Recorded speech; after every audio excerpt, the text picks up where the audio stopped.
भोला भगत की कहानी। एक गांव के बाहर छोटा सा शिव मंदिर था जिसमें एक वृद्ध पुजारी रहते थे। एक दिन एक गरीब माँ अपने नन्हे से बालक को मंदिर के द्वार पर छोड़कर चली गई। बहुत खोजने पर भी पुजारी जी को बालक के परिवार का कुछ भी पता न चला। जब गांव का भी कोई व्यक्ति उस बालक का लालन पालन करने को तैयार न हुआ, तो पुजारी ने भगवान शिव की इच्छा समझकर उसे अपने पास रख लिया और उसका नाम भोला रख दिया। गांव के श्रद्धालु भक्तों से जो कुछ प्राप्त होता, उसी से भगवान शिव का, पुजारी जी का और बालक भोला का किसी तरह गुजारा चलता। यदि किसी दिन कम भी पड़ता तो पुजारी जी बालक और भगवान को भोग लगाकर स्वयं गंगा जल पीकर रह जाते।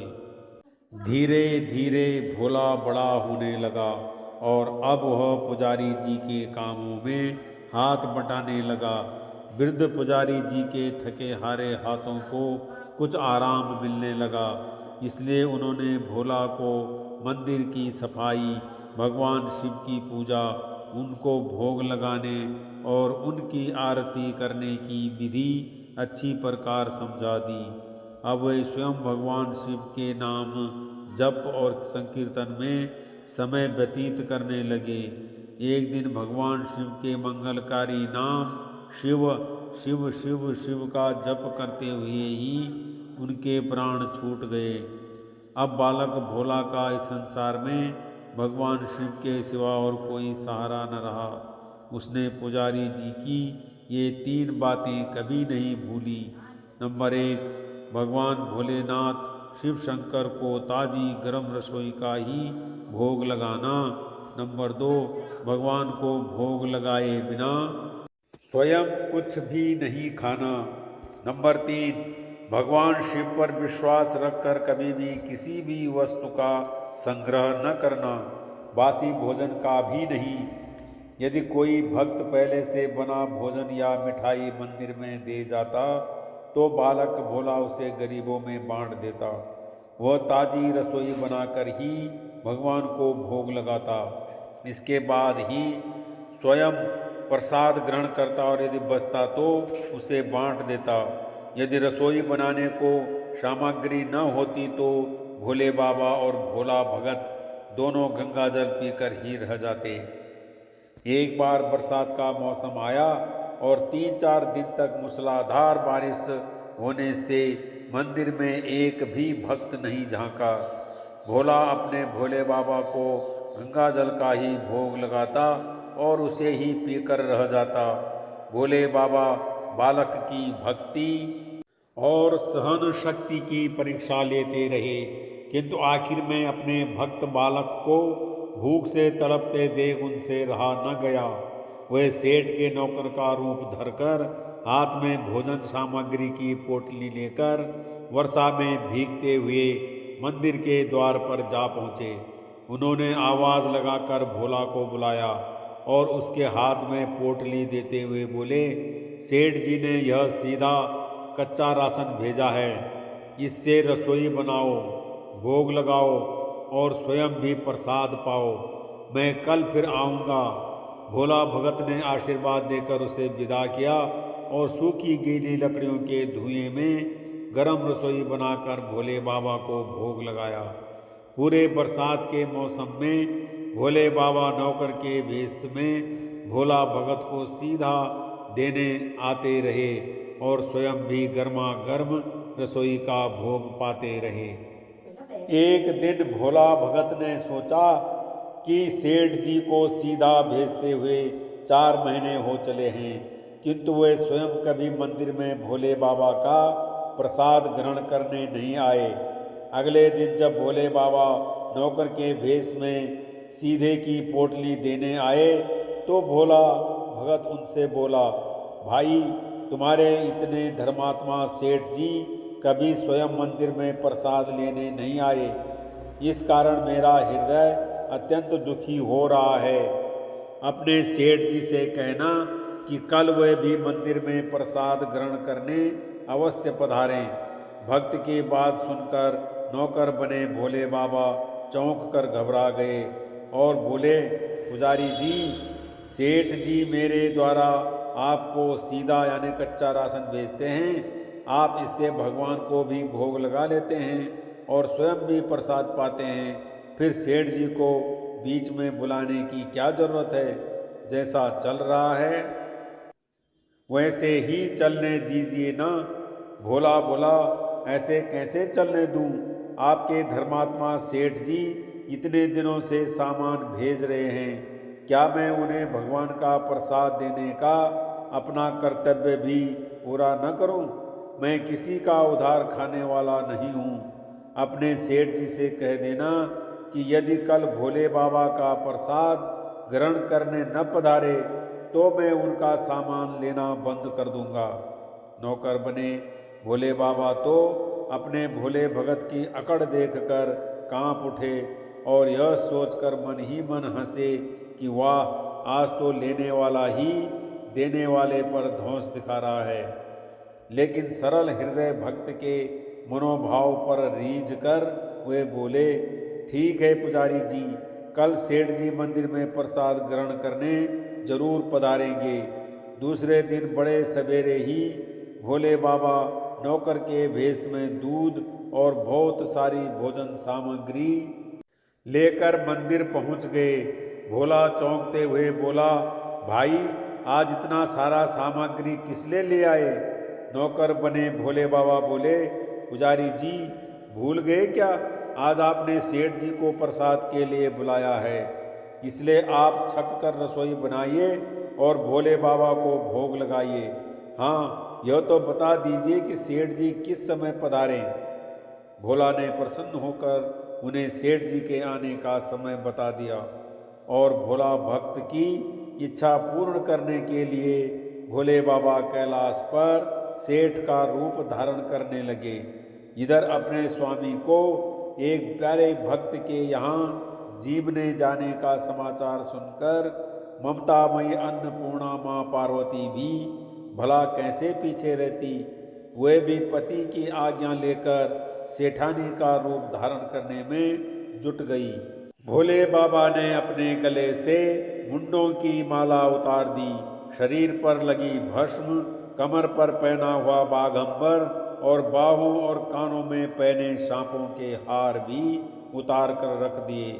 उन्होंने एक मखमल का सुंदर कुर्ता धारण कर लिया, अपनी जटाएं सीधी कर गंगा और चंद्रमा को उसमें छिपा लिया और ऊपर से एक सुंदर रंग बिरंगी पगड़ी पहन ली। सदैव नंगे पैर विचरण करने वाले शिवजी ने आज अपने पैरों में रेशमी जूतियां धारण कर ली। हाथ का त्रिशूल और डमरू भोले बाबा ने नंदी के हाथ में थमा दिया और अपने हाथ में एक सुंदर छड़ी लेकर पार्वती जी के तैयार होने की प्रतीक्षा करते रहे कैलाश पर चहलकदमी करने लगे। पार्वती जी घंटों से मेकअप करने में जुटी हुई थी। उन्होंने आज अपने पति देव के नगर में बनी सुंदर बनारसी साड़ी निकाल कर पहनी, जिसका रंग सेठ बने शिवजी के कुर्ते से मैच कर रहा था। उन्होंने सोने चांदी हीरे के जगमगाते हुए आभूषण धारण कर लिए, पैरों में सुंदर सैंडल पहन ली, बगल में सुंदर सा पर्स दबा लिया और भोले बाबा के बार बार आवाज़ लगाने के बाद श्रृंगार कक्ष से बाहर निकलकर आई। जब पार्वती जी और शिव जी ने एक दूसरे को सेठ सेठानी के वेश में देखा तो वे चकित होकर एक दूसरे को निहारते ही रह गए। दोनों एक दूसरे को देख देख कर निहाल हुए जा रहे थे। इससे पहले उन्होंने कभी एक दूसरे का ऐसा सुंदर रूप देखा ही नहीं था।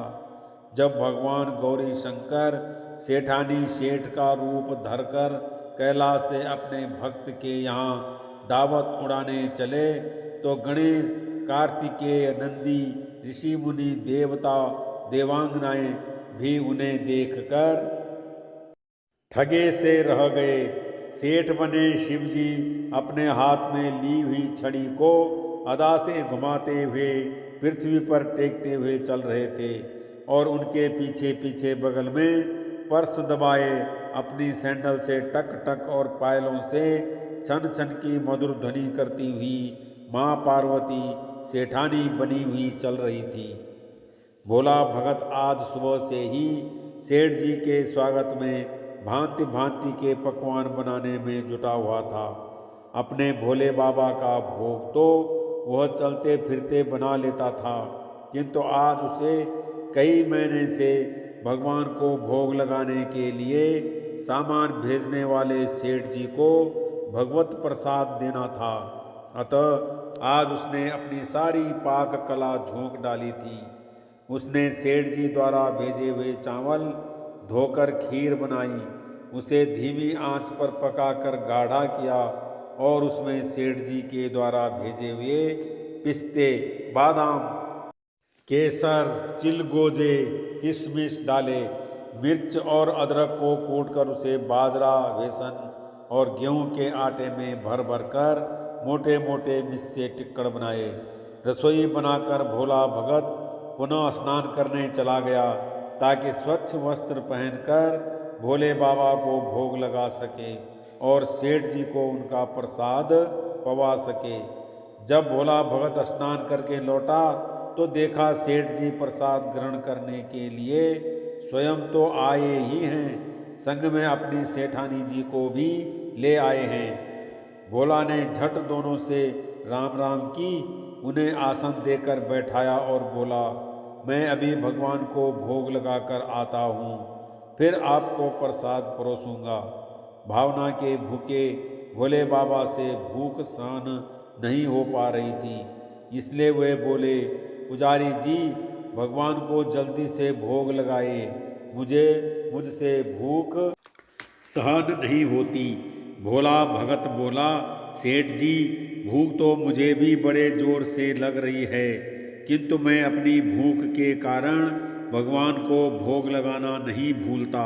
यदि दुनिया के सारे लोग इसी तरह अपनी भूख के लिए भगवान को भोग लगाना भूल जाएं, तो भगवान तो भूखों मर जाएंगे।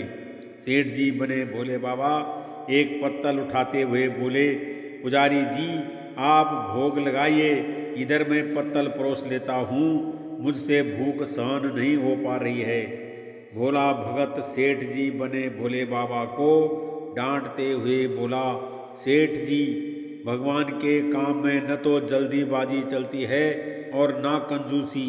मैं जब तक भगवान को भोग नहीं लगा लेता, आप रसोई के पास भी नहीं फटक सकते। चुपचाप इधर बैठ जाइए और ओम नमः शिवाय जपते रहिए। मैं अभी आता हूँ और आपको पेट भर भोजन कराता हूँ। सेठ बने शिवजी डांट खाकर चुपचाप अपने आसन पर जा बैठे। सेठानी बनी पार्वती उनकी यह दशा देख बड़ी मुश्किल से अपनी हंसी रोक पाई, लेकिन जैसे ही भोला भगत पत्तल में सामग्री लेकर भगवान को भोग लगाने मंदिर में गया, शिवजी पार्वती जी को मौन रहने का संकेत करते हुए चुपके चुपके पैर रखते हुए रसोई में पहुंच गए और उन्होंने एक एक व्यंजन उठाकर चखना शुरू कर दिया। भोले बाबा तो प्रसाद को चखते ही भौचंके रह गए।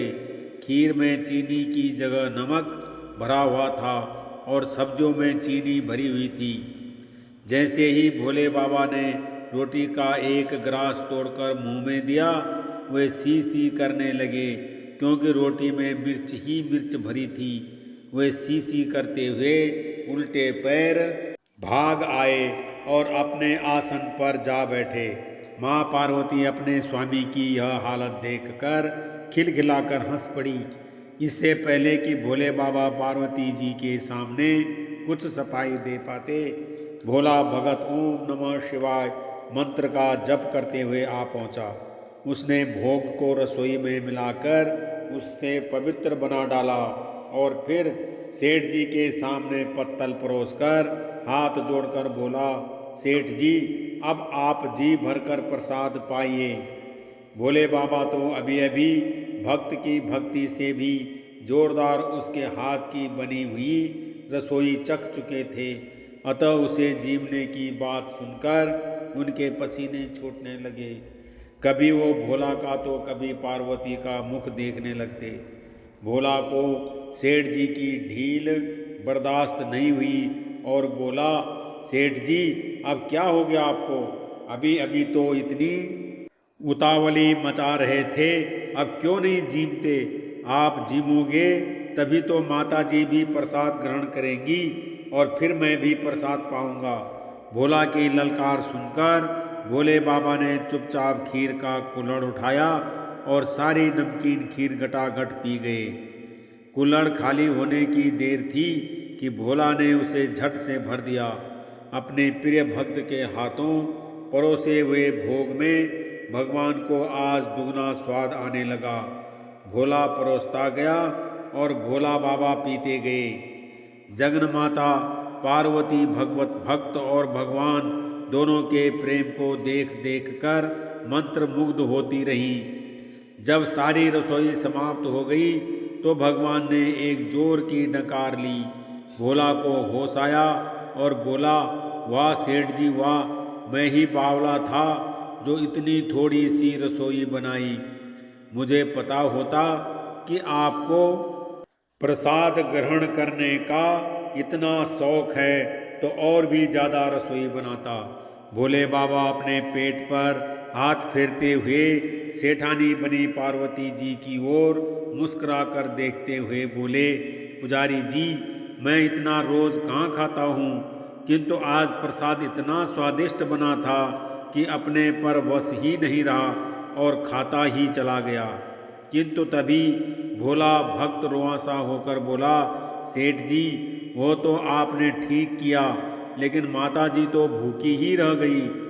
ममतामयी पार्वती माँ से बोला, भोला का रुआंसा मुख देखा नहीं गया। उन्होंने बची हुई खीर की 4 बूंदें अपने कंठ में टपका ली।